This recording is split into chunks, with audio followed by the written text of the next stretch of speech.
report me in front of President Tinubu and said also. You're too small for me to report you to the president. No, but big drama on live TV. This Arise TV presenter Rufai Oseni and Minister of Works David Umahi just clashed, and it was intense. It all started when Rufai asked the minister a simple question: what's the cost per kilometer of the Lagos-Calabar coastal road? But the minister didn't like that one bit. He snapped, but Rufai fired back instantly. The tension was crazy. Both men talking over each other on live TV. Now Nigerians are reacting big time. Some say Umahi disrespected the media. Others say Rufai went too far. Watch this video and let me know. What do you think? Lastly, on this, yes. I need a right of reply. And I'm sure you will allow me do a right of reply, because it's obvious you came for me today, my very good minister friend. You know, hang on a minute. I'm still talking. Hang on a minute. After you went to report me to, you can finish, but after you reported me to President Tinubu, you are on here with me again today, but it's fine. I will respond to you, Minister. Go ahead.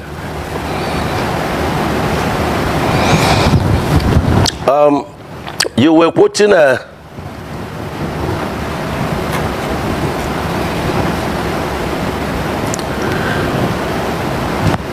But am I on? Go ahead, Minister. We can hear you. Go ahead. We can hear you. Okay. Yes. Now, the third one, Rufai became an attorney, darkening counsel without knowledge. She said, oh, there is a case in court. Yes, there were and there are still cases in court. The first case was 39, people that their properties were demolished and properly, evaluated, and they were paid. Even shanties, the president directed us to pay, because he wants to alleviate their problems. Naturally and normally and by law, we don't pay for shanties when they are destroyed. You pay for properly, registered, properties, and when you destroy it, you pay. Now, the 39 of them, which Win Home was one of it, the court dismissed the case. Then she now single-handedly on her own went to Federal High Court and instituted another case. That case is on. Probably that's what Rufai, SAN is quoting. And then there's also another case she instituted, diaspora investors. This diaspora investor, there was no registered, evidence, and so they cannot sue or be sued. Now the question is, in the court did not put any injunction against the work, and in any case we had passed the road even before they went to court. If somebody sues you, Rufai, and says that you passed against the traffic, which you did sometime, you broke the law, and it does not mean that you are restricted unless the court evidently says so. So these are the issues. Now the diaspora, the investors, who are resident in Nigeria, with me and you, they have come to me, they have sent me a letter, they want to come to the office to see me, and I'm willing to see them. I wanted to take on the woman, because when she's using the issue of diaspora investors, it makes other people, genuine investors that want to invest, to be afraid. This government is very friendly with, diaspora people, and so we wouldn't allow her to use the name and damage, the administration. So I had wanted EFCC to come into the case, DGSSS and police, and even the Interpol. But I have left it to the investors. When they come, they are willing to do that, they will process it. So these are the issues about the coastal highway. But notwithstanding, the coastal highway is going on very well, very competitive. We are in session 2 now. We've opened session 3 and 3B, 65 kilometers in Calabar and and Akwa Ibom. This section 4A and 4B going on at Ogun, and also at Ondo. I would like to interject. So that is about the coastal highway. Minister, Minister, I would like to interject. This monologue is quite long. So at first, Minister, after you had gone to report me in front of President Tinubu and said all sorts, anyway, I am not beholden to you. My job is accountability. You're too small for me to report you to the president. No, but they are empirical. You're too small for me to Minister, let me speak. Minister, let me speak. I have empirical evidence. The world watched it on the commission of the project when you mentioned the questions I asked you to the president. That was reporting me to the president officially. The world watches, so you don't need to dilly dally about the empirical facts. I don't talk without facts, Minister. When I have my facts, I talk. And I insist on my question when I ask on cost. Let me only address you, Minister. You will not allow me speak. The problem is you will not allow me speak. You spoke for over 20 minutes, over 10 minutes. Because you don't know what you are speaking. But let me speak. Let me speak. You will not. What your profession is. You will not allow me speak. You see, if you can just keep quiet and be calm and just allow me speak, I'll be happy. All right? So my question still persists as regards the cost per kilometer. You cannot tell me that we don't have a right to know the cost per kilometer. Even if it's an undulating landscape, give us all the facts and the details of the cost per kilometer. That's all we'll ask for. Other questions as regards the loans taken. Let me finish. I won't keep quiet for you to damage Let me information. finish. Listen to me. Minister, you will not allow me to speak. The minister will not allow me to speak. No. Don't do that with me. Minister will not allow me to speak. I was in your studio. Minister will not allow me to speak. And when the first section was on, and I ran the figures.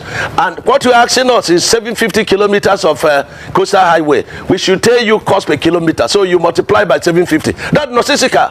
No, so tell me the cost per kilometer. There's nothing too hard for you to tell me that figure. You've not still told me that figure, so I was right on that point. The second point, because you don't understand anything. The second point I'm trying to make is you don't understand anything. I'm a professor in this field. Okay. You don't understand anything. What university gave you professorship in this field? And you cannot ask me to tell you a cost. What university gave you professorship in engineering? I didn't know you were Professor Umahi, Minister. I didn't know. So please, I'm professor in practice. I'm professor in practice. Okay. I understand engineering very well. So secondly, and you have no knowledge of what you're asking. If you will let me, you have no knowledge. If you will let me ask. So you keep quiet. Okay. And then stop. Okay. Minister, it's all right. Keep dignifying yourself and let the world see you for who you are. If you allow me speak. The other 100 kilometers that you said they've added to it, we would like to know the cost per kilometer of that one. And the Winsome Homes, the case is in court. Now, I would like to know the cost per kilometer for that one. I would like to also know the over 700 billion first tranche of loan you guys got for this project. Has the money been spent? How was the money deployed? I would also like to know. I would also like to know the terms of that loan. All right? How many years? What's the payback period? What's the payback moratorium of that loan? And for the Winsome Homes, isn't it interesting that as somebody that's been a governor in the state, you know the law, a case is in court, and then you're coming to talk about the details of the cases in court. Because you deny that the case was not in court, now you've already accepted that the case is in court. So is it not just better you thrash it out with the woman that has been reporting her case in public that we all heard, and I ask you questions based on that? So, Minister, just answer the questions. I've got no axe to grind with you. You know that. We've spoken many times. In fact, when your people call to book, I booked them, and I said you should come on air. So please just tell us those information. It's very important, Minister.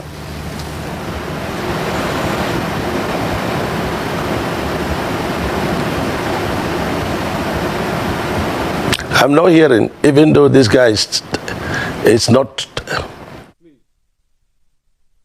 Yes, in certain cases in court, you say, you do no case submission. Rufai does not know what he's talking. And I think he should come to learn, one, how to talk.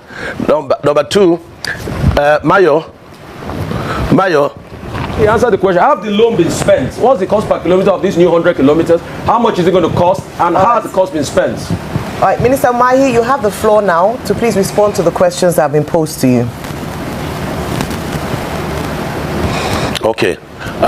Number one, this guy makes me, it makes me, to laugh, at a very high level of ignorance. I was in Edo State, and I said, listen, the president has directed, 100 kilometers of the coastal highway to pass through Edo State. And this man is asking me how much per kilometer. This 100 kilometers has not been designed. There has not been a soil report on it. And so why are you asking me, is it to name a child or to do a birthday for a child that is still in the belly of a mother? That's what he said. So, and he's doing it, what is the cost per kilometer? What is the cost per kilometer? Listen, in this kind of project, you are not dealing with a cost per kilometer. You can't say this is an average cost per kilometer. So I'm teaching you English now. You can talk about an average cost per kilometer because every 1 kilometer is different in cost from the other kilometer. So you can talk about average cost per kilometer. Now, Rufai, that project has not been designed. The soil report is not out.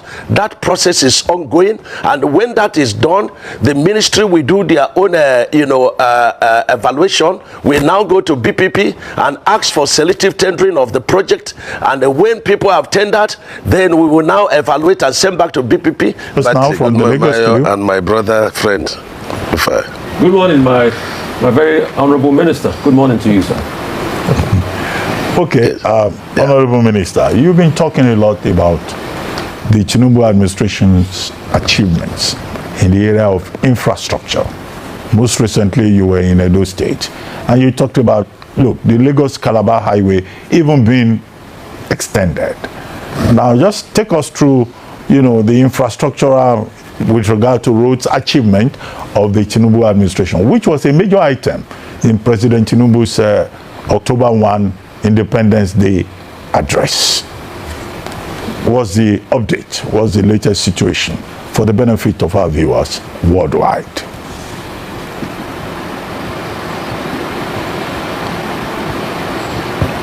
Hello, sir. Yeah, I don't know why this is disconnecting. I heard about it briefly and it cut off. But can you hear me? Yes, very clearly now. I was just asking about update on infrastructure and achievements of the administration, which you have been talking about. Yeah, before I go into that, Dr. Bati, oh my God. Go ahead, sir. Go ahead, sir. We can hear you. What? Okay. Now, before I go into that, Dr. Batima and Rufai, I want to say, talk briefly on the Lagos-Calabar Coastal Highway, because I listened to, the PDP chieftain that came on this program yesterday about this time, Otumba Shewemi, and I was very displeased with a number of damaging information, that Rufai dished out to the public. And I feel that it's very important that I clear, such damaging information. Rufai was very wrong when he said that I was struggling to give figures on Lagos-Calabar Coastal Highway cost. That is, very disrespectful, because this is my profession. And I was in your studio, Dr. Abate, and I ran the figures from the basis, takeoff sheets, and arrive at the cost. Now, what Rufai is asking me to do is to give him cost per kilometer, from Section 1 at Ahmad Bello Way in Lagos, down to Cross River, Calabar. And that is very unfortunate, because he wants to learn engineering from the back door. There is no two sections, or even within a road project, even where there are no challenges, that you can get a cost of 1 kilometer the same with the cost of the other kilometer. And I thought that I had sufficiently, explained the cost of the coastal highway. And I thought that each time there was award of any kind on infrastructure and other awards in Federal Executive Council, would always come out and then give out the analysis, to the public. And so what Rufai was saying was very inciting. And I think he's very good at doing this, and he should desist from that, because it's actionable. Number one, the Section 1, the 30% component of it is, Naira denominated. The 70% is a loan component. And he knows that this loan component was put out to the public, by the developmental bank, the Dutch bank put it out to the public, to financial institution. And he knows that this, subscription, it was oversubscribed by $100 million. And they said that, the cost of the coastal, highway was very cheap. And they had to come to site to, inquire about the standard, why the cost should be that low. And so I have done all that I should do. But if you decide to stay, before the public and then, damage information because you don't like one administration, the other, it's very unfortunate. But that job is ongoing. And I hope that Rufai will have the opportunity to follow the road, one time, to appreciate what the president is doing. Now, he took on me again on Win Hopes. And I want to, put him on a task. This Win Homes, I'm sure that he had decided not to understand, the truth about it. The woman that is in charge of Win Homes development. From available facts before me, bought 12 hectares of land from the villagers, the natives, according to her, in 2022, and bought it 12 hectares for 50 million naira, not dollars, 50 million naira. And these investors, from what I have, because they have contacted me, two brothers bought 5 hectares. One person bought 5 hectares. That is 10 hectares already, and they're all based in Nigeria.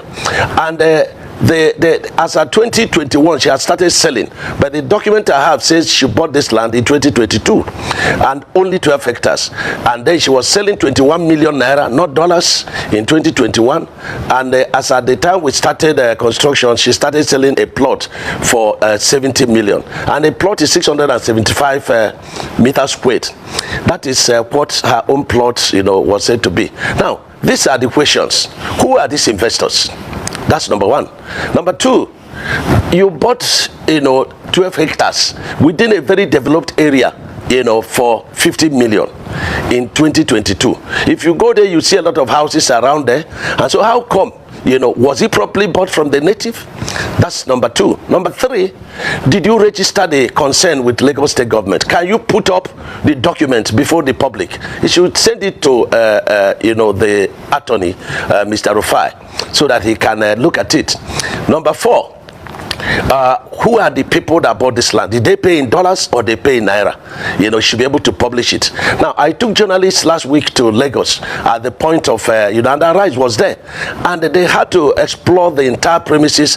And if there were buildings there and they were demolished, the tendency is that you will still see even some few rubbles there. If the land was reclaimed, you will not see the original vegetation. So they didn't discover any evidence that one building was put up outside the gatehouse, which we demolished. We valued it and we demolished it, and that was 19 million. That's what they valued it for. And then there was also no evidence that there was approval for any building by the Lagos State government. If there was, they should put it forward.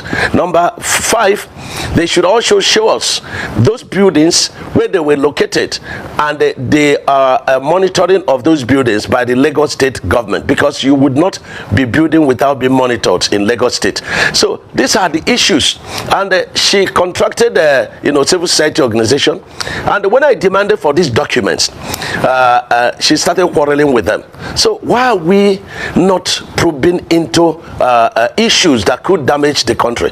And why I'm interested in this matter, for us to dig it to the end, is because she's using diaspora investors. Who are these diaspora investors? Can she publish their names and how much they paid and the allocation given to them? As of today, from the information available to me, she has allocated more land, she has allocated 300 plus of land. If you multiply it by 675, you'll be getting about 22 hectares of land, whereas what is on paper is 12, and her land is bounded by a very weak fence and about 10 meters of very funny constructed drainage. Okay. And so the whole thing is there. Okay. It is there for everybody to go there and see. Minister, has Rufai gone there to see it? Minister, was Rufai just doing his job, or did he cross the line?